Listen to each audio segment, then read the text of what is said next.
काल जे आहे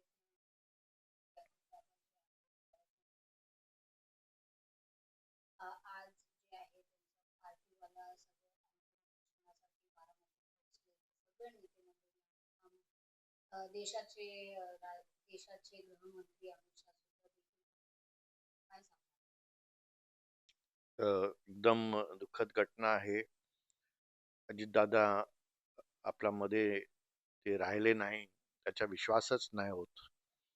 आणि मला वाटतं सगळ्यांना असंच वाटते, कारण एक दिलदार नेता, एक अनुभवी नेता, एक परिश्रमी नेता, जे मनात होता ते बोलणारे नेता आणि स्पष्ट बोलणारे नेता, असं अजितदादाचं पर्सनॅलिटी होता. आणि लाखोची संख्याने त्यांचे जे फॉलोअर्स आहेत, प्रशंसक आहेत, ते सगळे आज बारामतीला आले. खूप लोक रस्त्यावर फसले, ट्रॅफिक जॅममध्ये फसले, ते पोचू शकले नाही. जे मैदानात लाखो त्यांचे समर्थक होते, वेलविशर्स होते, फॉलोअर्स होते, आणि मैदानाचे बाहेर पण सगळं जे रस्ते आहेत ते चोकब्लोक होते आणि तिथे जागा नव्हती. त्यातमध्ये आपले सन्मान्य गृहमंत्री अमित शाह साहेब, सन्मान्य मुख्यमंत्री देवेंद्र फडणवीस जी, सन्मान्य उपमुख्यमंत्री एकनाथ शिंदे जी, आणि सगळे सेंट्रल कॅबिनेटचे मिनिस्टर्स, गोवाचे मुख्यमंत्री प्रमोद सावंत जी, स्टेट कॅबिनेटचे मिनिस्टर्स, सगळे MLA, सगळे तिथे अ, अजितदादाच्या अंतिम दर्शनाला गेले होते. आणि एक खूपही भावुक क्षण होता. आणि माझ्या पूर्ण संवेदना अ, पवार परिवाराला आहे. पार्थ पवार, जय पवार, सुनेत्राजी आणि शरद पवार साहेब आणि त्यांचे पूर्ण फॅमिली, आम्ही सगळं हा क्षणात त्यांच्या बरोबर आहे. आणि जसं मी सांगितलं की अजितदादांनी जे वॉइड सोडलं आहे ते कोणी भरू शकत नाही. कारण असे खूप कमी नेता असतात जे कार्यकर्त्यांना ओळखतात, त्यांना मान सन्मान देतात, रोखटोक बोलतात, आणि छोटे छोटे कार्यकर्त्यांना त्यांनी घडवून आमदार बनवलं, खासदार बनवलं, मंत्री बनवलं. आणि हे एक त्यांची विशिष्टता होती. आणि मला वाटतं की जे पण मैदानमध्ये आणि बाहेर स्लोगन्स ऐकायला भेटलं, अजितदादा अमर रहे, एकच वादा अजितदादा, हे खूप क्षण आमच्यासाठी भावुक होता. तो प्रश्न असा आहे की आता VSR कंपनीचे जे विमान आहेत त्याच्यामध्ये मंत्री आणि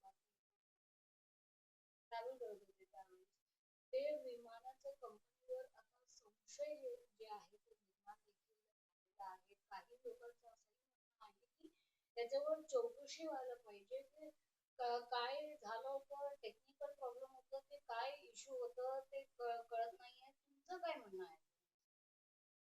बघा, ममता दीदी आणि समाजवादी पार्टीचे काय नेते आणि काँग्रेसचे काय नेते, हे साजिश म्हणून त्यांनी वर्ड वापरला आहे. पण मला नाही वाटत की काही साजिश असणार आहे.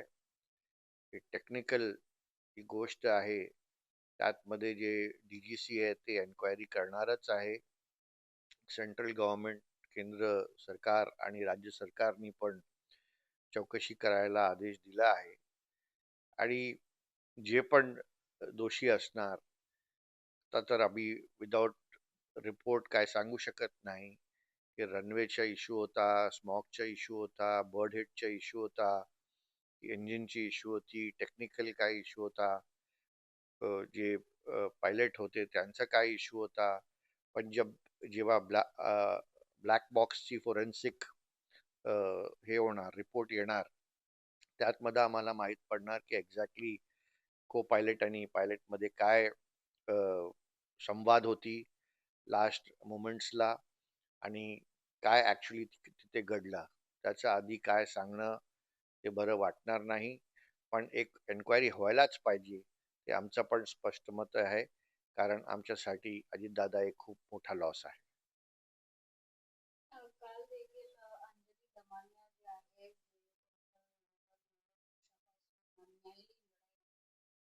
त्यांचंही सुद्धा एक हे अतिशय दुर्दैवी आहे आणि अतिशय वाईट घटना कोणासोबत नाही, बिलकुल त्यांनी ते म्हणाले आम्ही सहमत आहे त्यामध्ये. पॉलिटिकल रायव्हलरी असतो, पण कोणी कोणाचा पर्सनल शत्रू नसतो. आणि अंजली दमानियाजी जे त्यांनी मोठा मन लावून असं सांगितलंय, मला वाटतं चांगलं आहे. अजितदादा एकदम प्रेमळ स्वभावाचे, सगळ्यांना मानणारे, जाणणारे, महाराष्ट्राचे जाणकार नेता होते. आणि त्यांचा जे मृत्यू झाला, अनटाइमली डेथ, ते आमच्यासाठी सगळ्यांसाठी, महाराष्ट्रामध्ये, देशामध्ये सगळ्यांसाठी हे खूप दुःखाचा क्षण आहे.